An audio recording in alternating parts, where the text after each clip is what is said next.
살아계신 주 하나님 아버지, 주님께서 우리를 사랑하여 주신 그 큰 은혜로 말미암아 이 시간 예배하며 하나님 말씀 들을 수 있는 귀한 자리에 세워주신 것 하나님의 귀한 복인 줄 믿습니다.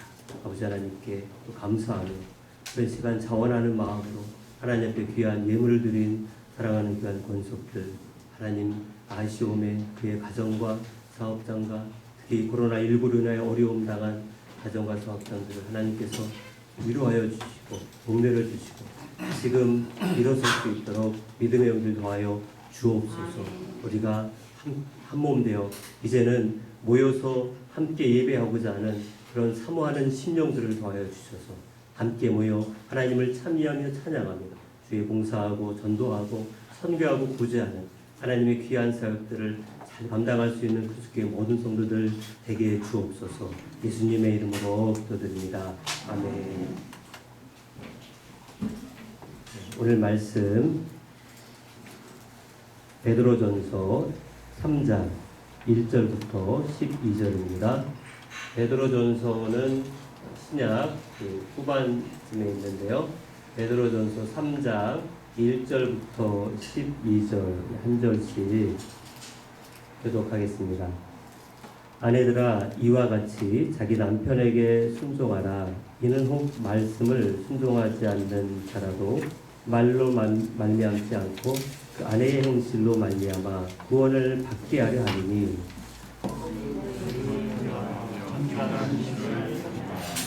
너희 단장은 머리를 꾸미고 금을 차고 아름다운 옷을 입는 외모로 하지 말고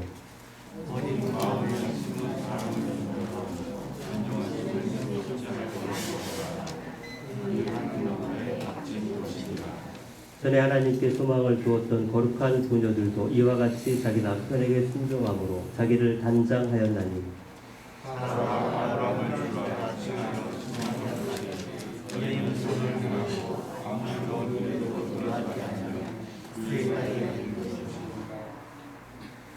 남편들아 이와 같이 지식을 따라 너희 아내와 동거하고 그를 더 연약한 그릇이요 또 생명의 은혜를 함께 이어받을 자로 알아 귀히 여기라. 이는 너희 기도가 막히지 아니하게 하려 함이라.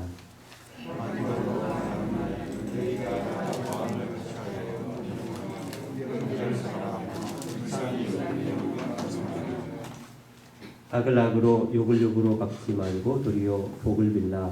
이를 위하여 너희가 부르심을 받았으니 이는 복을 이어받게 하려 하심이라.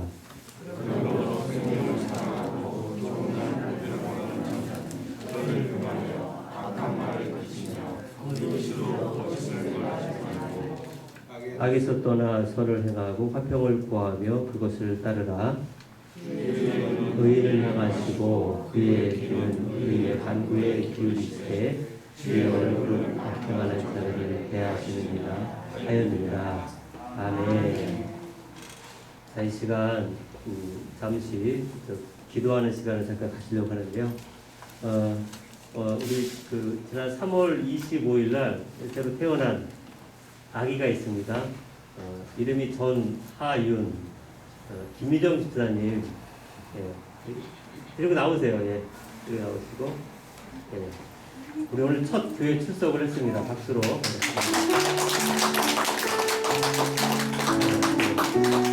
올라오세요. 제가 이제 기도를 해주려고 하다 보니까 지금이 또 이게 코로나라 마스크도 쓰고 장갑도 좀 끼고 그 이름이 하윤.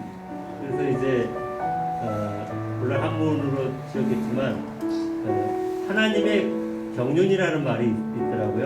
하윤 생각할 때 하나님의 경륜. 하나님의 경륜은 하나님이 역사 가운데 임하여서 다스리신다라고 하는 아주 귀한 뜻입니다. 우리가 하윤이를 볼 때마다 하나님이 이 역사 가운데 코로나 때 태어났고 저희 교회에 또 전도의 열매로 하나님의 귀한 아기를 보내주셨는데 하나님의 역사가 이 아이를 지켜줄 뿐만 아니라 저희 가정 또 저희 교회 성도들 가정에도 귀한 열매를 주고 있습니다.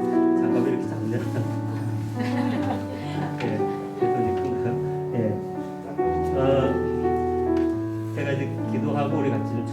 시간을 가졌습니다.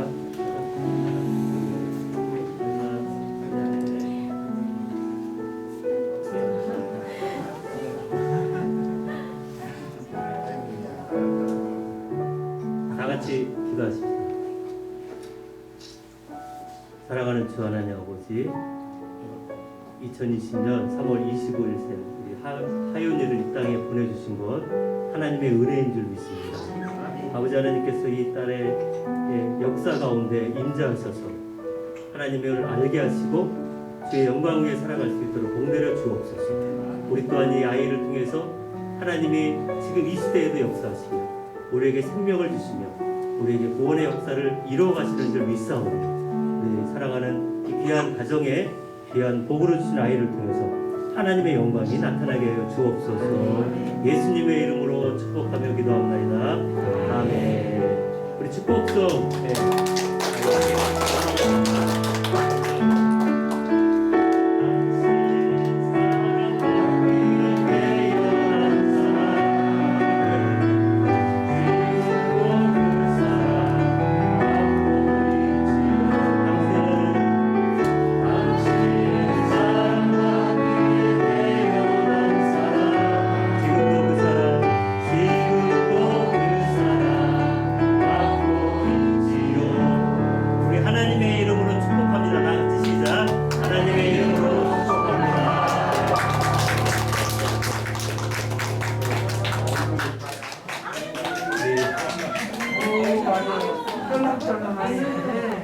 우리 유아세례는 6월 달에 아빠가 예수를 안 했는데 유아세례 때 같이 나오기로 했어요. 저랑 제가 신방하면서 약속을 했는데 6월에 이제 날짜 잡아서 유아세례 때 온다고 하니까 그날 한 번 온 것으로 끝나지 않고 예수야 믿고 영접하는 놀라운 역사가 있으리라고 함께 기도해 주시기 바랍니다. 자, 오늘 말씀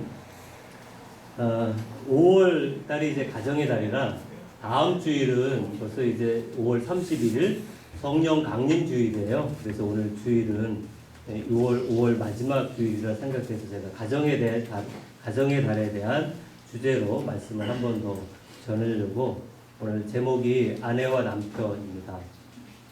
예전 미국의 클린턴 대통령 이제 정치 모임에 부부가 이제 초대를 받아서 갔는데 그 온 사람들 중에 그 부인 되는 이제 힐러리 클린턴 여사의 그 초등학교 친구가 그 모임 가운데 왔어요.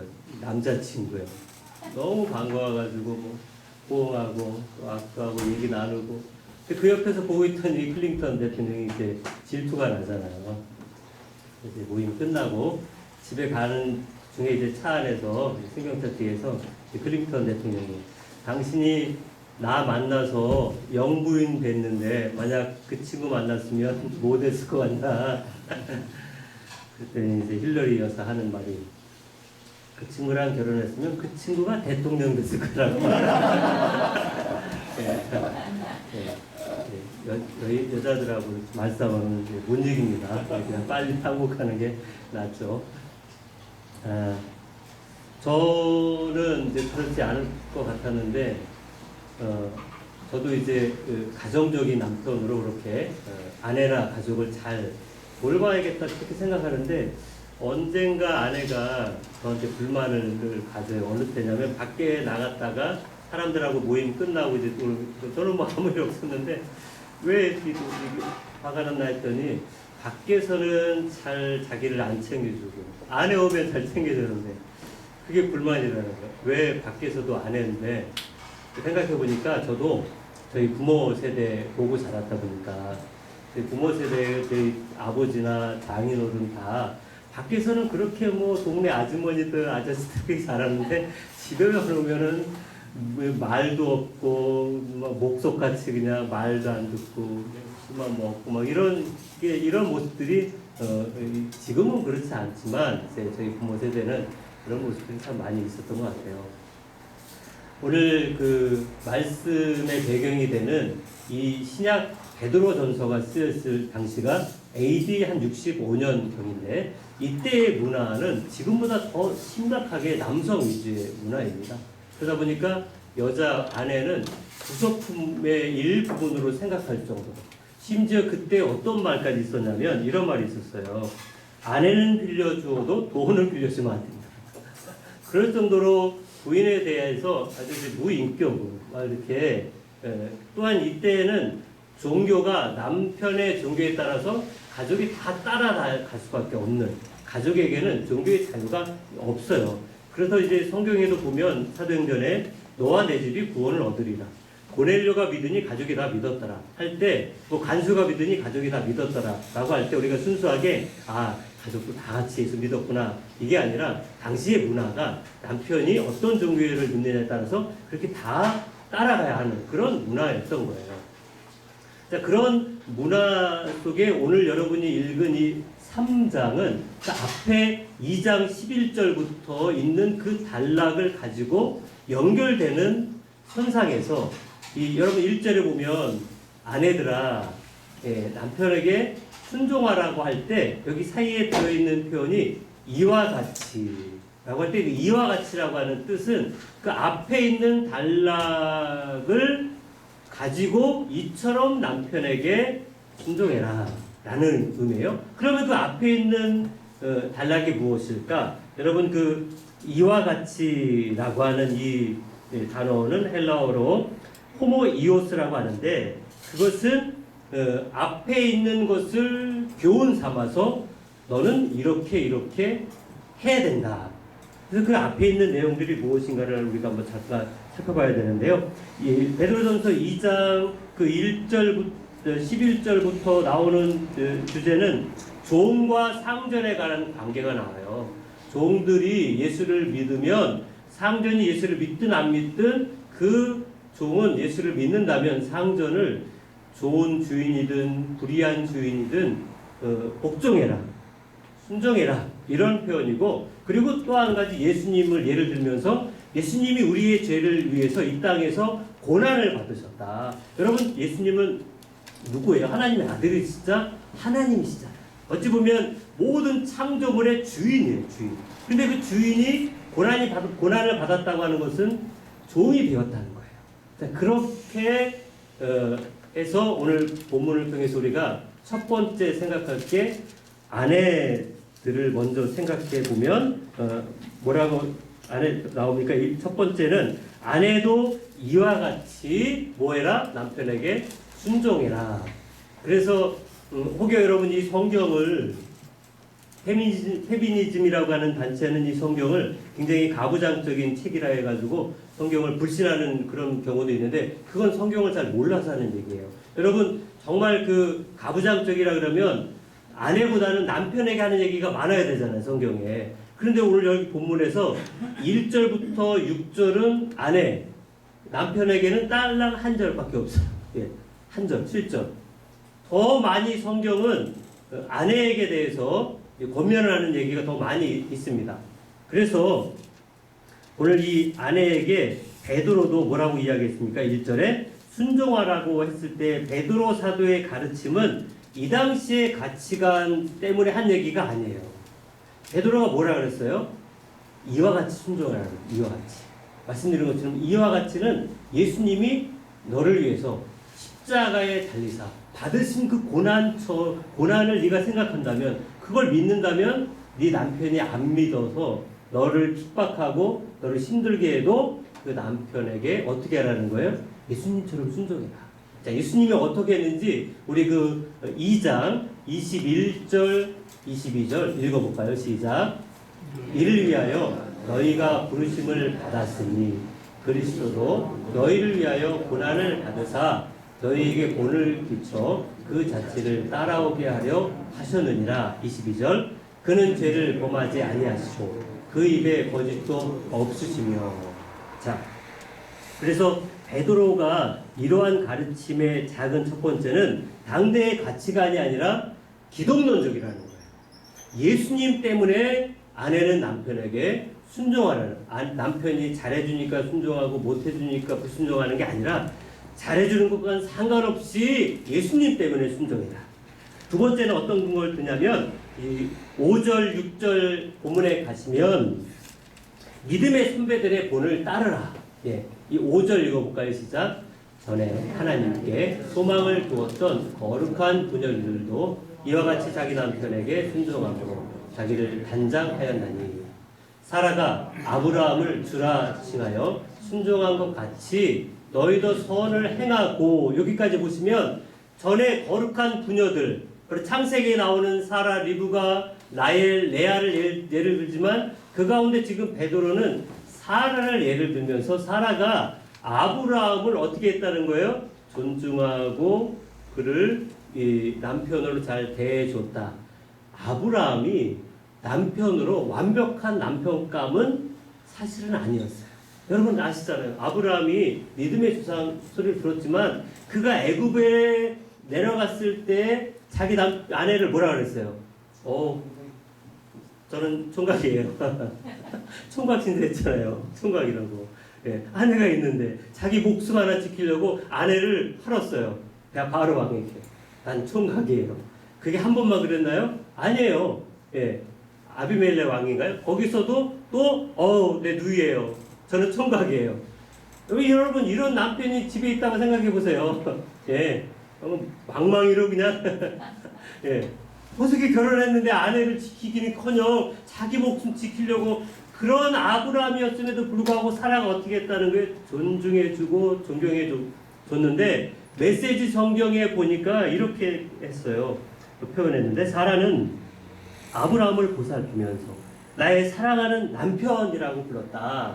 예, 사랑받을 만해서 사랑했던 게 아니라 남편이니까 존중해주고 사랑했다라고 하는 거예요. 예, 자. 첫 번째가 이제 아내에게 대한 말이다 보니까 우리 아내 되시는 성도님들이 별로 그렇게 기분이 좋지 않으신 것 같아요. 네. 좀 이따 남편에 대해서도 합니다. 네, 걱정하지 마시고.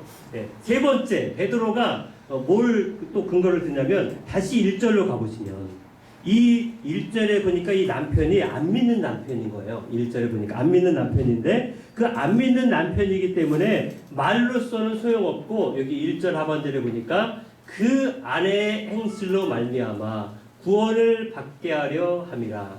자, 베드로가 근거를 두고 있는 세 번째는 전도의 목적이 있다는 거예요.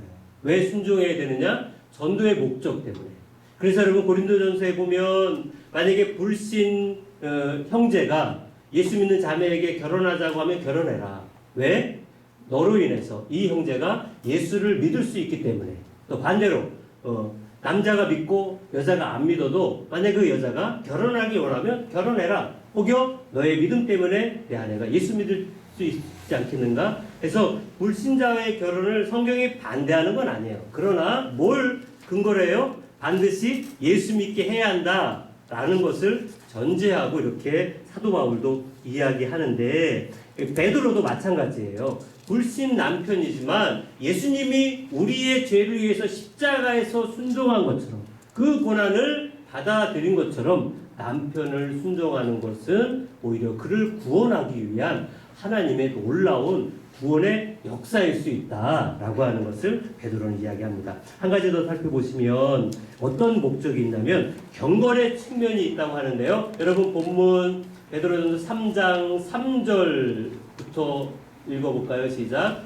너희의 단장은 머리를 꾸미고 금을 차고 아름다운 옷을 입는 외모로 하지 말고 4절 오직 마음에 숨은 사람을 온유하고 안정한 심령에 썩지 아니할 것으로 하라. 값진 것입니다. 자, 이 당시에는 남편의 그 위치에 따라서 여인들이 옷을 입는 것과 화장을 하는 것과 액세서리 하는 것이 이렇게 차등이 되어 있다는 거예요. 그래서 외부적으로 나갈 때 행사할 때 부인이 이렇게 남편의 그 위험에 맞춰서 옷을 입고 치장을 하고 이렇게 하는데 그렇게 하는 것에 집중하지 말고 베드로는 내면을 갖고 오라. 그것이 경건을 유지하는 것인데 그렇게 내면을 정숙하고 아름답게 가꿀 때 그게 하나님 앞에 뭐 하다는 거예요? 값진 거다는 거예요. 값진 것. 여러분 비록 외모를 그렇다고 아예 그냥 치장도 안 하고 아무것도 안 하는 얘기는 아니에요.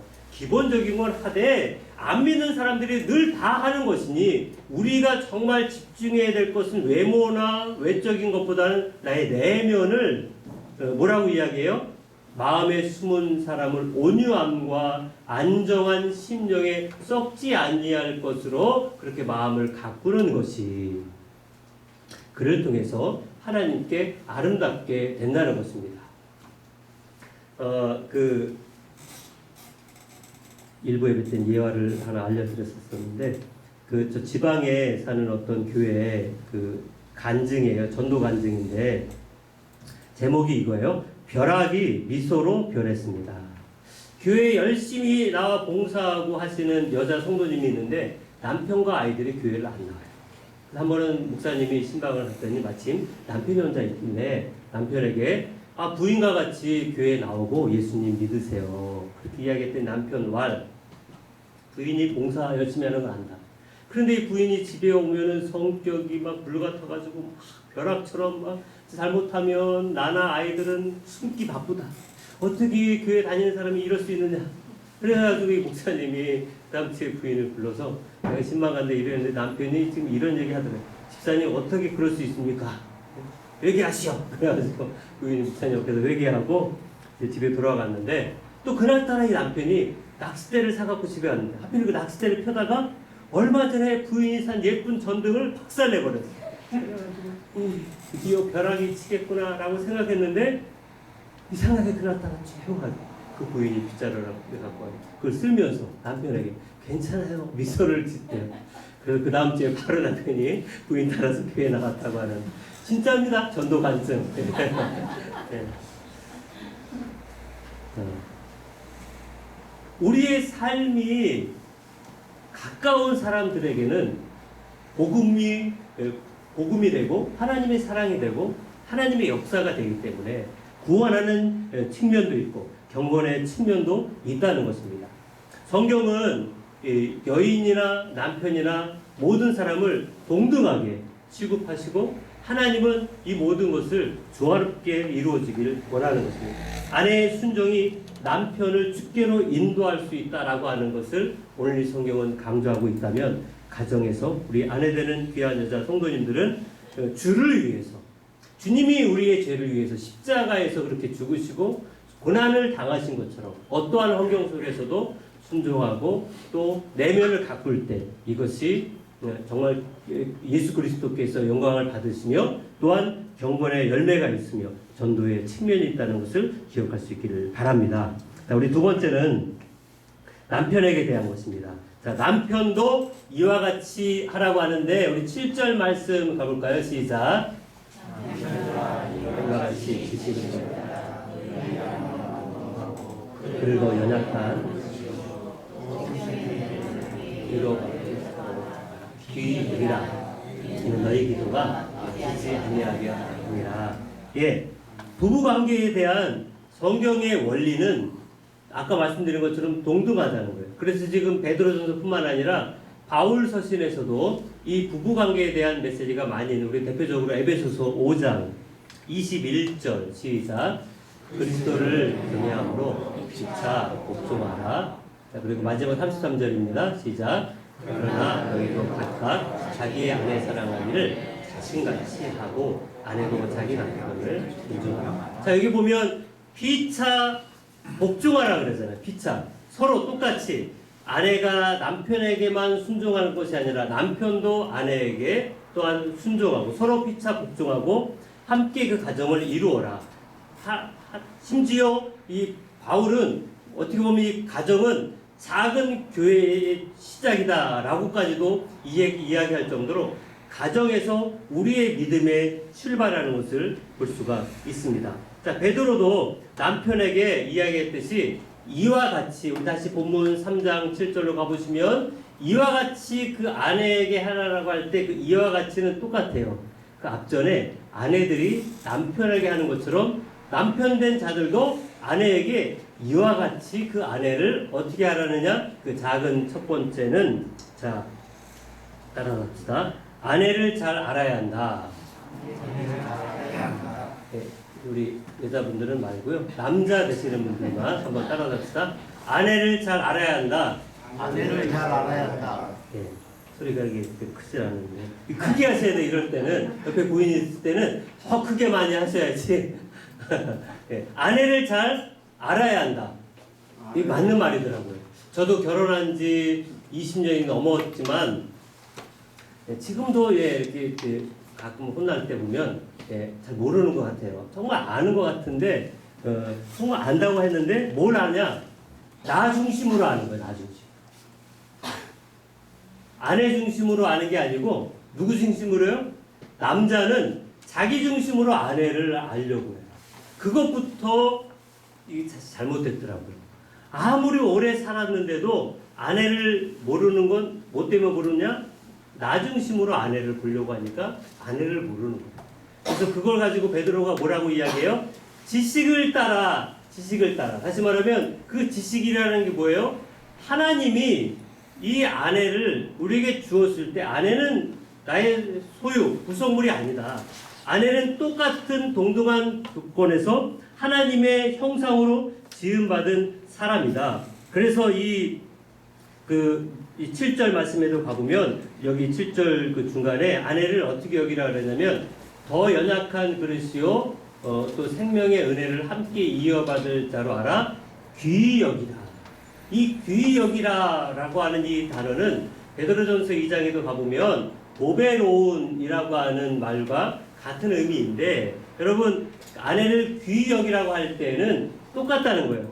하나님이 우리를 베드로전서 2장 9절에 가보면 왕같은 제사장으로 세웠고 하나님의 소유로 세웠고 하나님의 백성으로 세웠고 예수 그리스도를 따르는 친자녀로 삼았을 때 나만이 아니고 누구도 그렇다는 거예요. 아내도 마찬가지예요. 아내도 하나님의 소유요 왕같은 제사장이요 거룩한 나라요 거룩한 나라의 백성이라는 거예요. 하나님의 소유다라는 거예요. 내 소유가 아니에요. 여러분 부부는 서로 동등한 동반자의 관계지 아내는 결코 남편의 소유물이 아닙니다.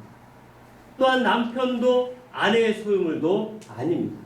내가 존중하고 내가 사랑해야 될 하나님의 자녀요 왕같은 제사장이기 때문에 그를 왕같은 제사장으로 세울 때 가정에 하나님의 그 교회의 아름다움이 이루어진다라고 하는 것입니다.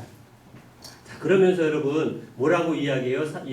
3장 7절 하반절에 가보시면 이 세 번째 이와 같이 아내를 잘 대해줘야 될 아주 중요한 이유가 하나 더 있다면 여기 자신을 위해서도 아내를 귀히 여기고 존중해야 하는 거. 왜 그래요? 이 7절 하반절에 보면 이는 너희 기도가 막히지 아니하게 하려 함이라.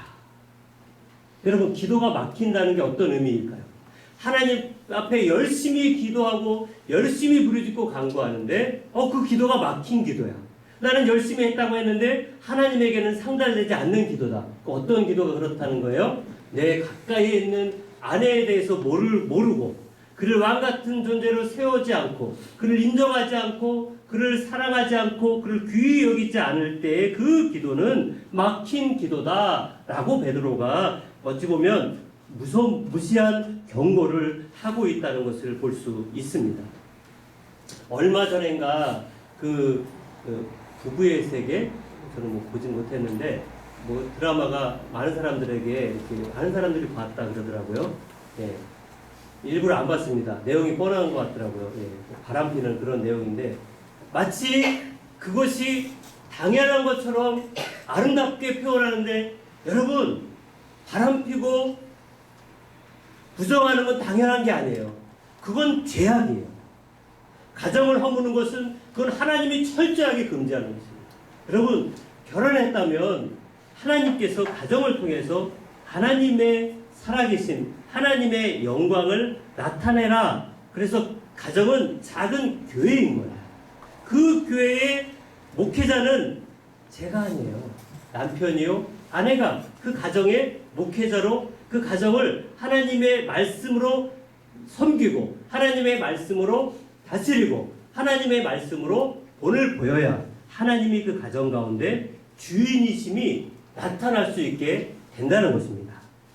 이것이 오늘 베드로가 이야기하는 바로 자신을 위해서라도 너희 기도가 막히지 아니하기 위해서 귀히 여기라. 자, 이와 같은 두 관계를 이야기했다면 마지막 세 번째는 뭡니까? 우리도 이와 같이 주를 섬겨라는 거예요. 그래서 여러분 본문은 지금 세 번째 8절부터 12절까지 중에 8절을 읽어보겠습니다. 3장 8절 시작. 마지막으로 말하니 너희가 다 마음을 같이하여 동정하며 형제를 사랑하며 불쌍히 여기며 경건하며. 여기 8절에도 보면 마지막으로 말하노니 너희가 다 마음을 같이하여. 그 앞에는 아내들에게 남편들에게 했다면 이제는 우리 모두도 다 같이 이 같이라는 말은 이와 같이라고 하는 말의 줄임말인데 우리도 이와 같이 아내가 남편에게 순종하고 남편이 아내를 귀히 여기고 존중하듯이 우리 모두도 이렇게 세상에 대하여 하라는 거예요. 여러분, 이와 같은 아내 남편과의 그 관계의 그 법칙은 아내 남편에게만 필요한가요? 아니에요. 예. 직장에서도 우리가 어떻게 해야 돼요? 존중해 줘야 돼요. 또 상사에게 어떻게 해야 돼요? 종이 복종하는 것처럼 순종해야 되는 거예요. 내 마음에 맞든지 안 맞든지 내가 예수 믿는다면 순종하고 복종하고 그리고 존중하고 사랑하고 격려해주고 위로해주고 해야 될 이런 관계성은 가정에서만 필요한 게 아니에요. 그러니 여러분 가정에서부터 이와 같은 아내가 남편에게 순종하는 모습 또 남편이 아내를 귀히 여기고 존중하는 모습을 자녀들이 보면 그 자녀들에게는 동일하게 그와 같은 것이 교육이 되어서 사회에 나아가서도 직장에서든 학교에서든 학원에서든 어떤 사람들 속에서도 이 그리스도를 따르는 본을 따르는 삶을 통해서 하나님의 교회가 아름답게 이루어진다라고 하는 것입니다. 자, 그러면서 이 베드로는 어떤 말씀을 인용하고 있냐면 여러분 본문 말씀 보면 10절부터 12절 말씀은 인용한 거예요. 다시 말하면 저 구약 시편 34편 12절부터 16절에 있는 그 말씀을 그대로 갖고 여기다가 붙여놨어요. 시편 34편은 어떤 시편이냐면 이 다윗이 이 블레셋 왕 아비멜렉 앞에서 미친 채 하다가 도망쳤을 때 지은 시라고 이렇게 여러분 시편 34편을 펴보면 그렇게 적혀 있을 거예요. 다윗이 아비멜렉 앞에서 미친 채 하다가 쫓겨나서 지은 시. 다윗이 사울왕을 피해서 도망가다 보니까 어디까지 도망갔냐면 바로 적군인 블레셋 땅까지 도망을 쳤어요. 그런데 여러분 블레셋 입장에서는 사울이 믿겠습니까? 다윗이 믿겠습니까? 당연히 다윗이 믿죠. 사울은 게임이 안 됐잖아요. 사울하고는 제대로 싸워보지도 못했잖아요. 블레셋 골리앗을 물리친 사람이 누구예요? 다윗이잖아요. 다윗.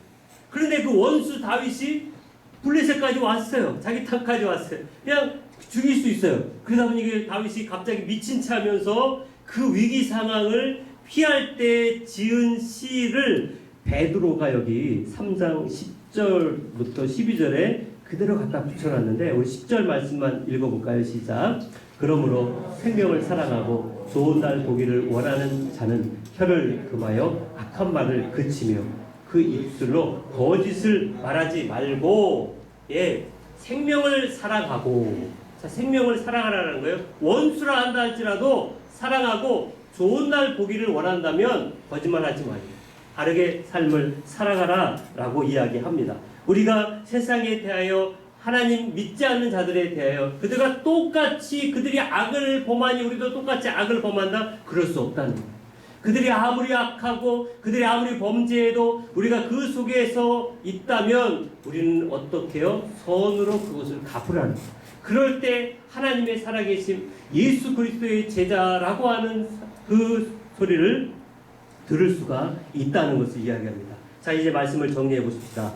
아내도 남편에게 이와 같이 그리스도를 위하여 순종해야 한다라고 강조하고 있고 남편도 아내에게 이와 같이 예수님의 사랑하심처럼 사랑해야 한다라고 이야기하고 우리들도 아내가 남편에게 남편이 아내에게 하는 것처럼 우리들도 그렇게 세상 가운데서 존중해주고 순종하고 사랑하고 섬길 때 하나님의 살아계심이 증거될 것이 아니겠는가. 하나님의 그 가정이 아름답게 세워지듯이 가정이 세워져야 교회와 사회가 아름답게 잘 세워질 수 있지 않겠는가라고 하는 말씀인 것을 우리가 기억해서, 여러분 이 당시 1세기의 주의 제자들이 이렇게 순종했다면 오늘 21세기를 살아가는 우리들도 예수님을 믿는다면 우리도 순종하며 살아가며 살아갈 수 있는 저와 여러분 될 수 있기를 주님의 이름으로 축원드립니다. 기도하십시다. 아버지 하나님, 이 5월의 달이 가정의 달이지만 5월만 가정의 달이 아니라 우리가 살아가는 모든 가정 안에는 하나님의 사랑이 흘러넘칠 수 있도록 아버지 하나님이 순종하고 또 사랑하고 존중하고 귀히 여겨서 하나님이 나를 위해서 십자가를 지시고 부활하신 것을 내가 믿는다면 아버지 하나님, 나도 날마다 순종하며 사랑하며 귀히 여김으로 말미암아 하나님의 살아계심이 나의 삶을 통하여 온전히 증거되고 전파되게 하여 주옵소서. 예수님의 이름으로 기도드립니다. 아멘. 찬송가 218장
말씀을 생각하면서 우리 큰숲교회에 속한 모든 가정들을 함께 기도하는 시간 가지십시다.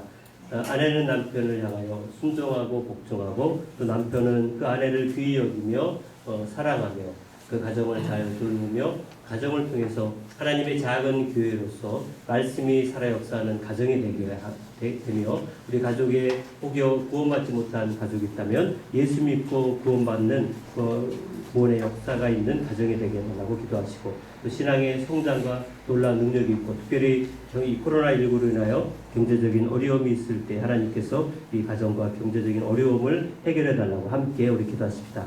거룩하신 주 아버지 하나님, 우리 주님은 우리의 죄를 대신하여 십자가에 죽으시는 그 고난과 고통의 삶을 살면서도 자원함으로 순종했던 것처럼 오늘 아버지 하나님, 아내된 자들은 남편에게 복종하고 순종함으로 인하여 하나님 이와 같은 것이 경건의 열매 또한 전도의 열매 하나님 내면의 삶을 잘 바꿈으로 말미암아 하나님의 영광을 나타낼 수 있도록 은혜를 주옵소서.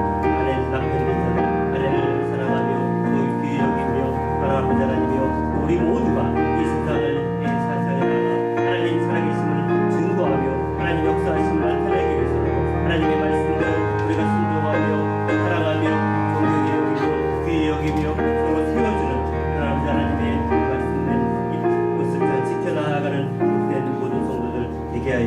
주옵소서. 이제는 나를 죄악 가운데서 구원하여 주신 예수 그리스도의 은혜와 하나님 아버지의 무한신 사랑과 성령 하나님의 교통하심과 인도하심이 아내는 남편에게 순종하며 남편은 아내를 사랑하며 우리 모든 하나님의 말씀대로 믿고 살아가기를 다짐하며 돌아가는 주의 자녀들 머리 위에 이제로부터 영원토록 함께 있을지어다. 아멘.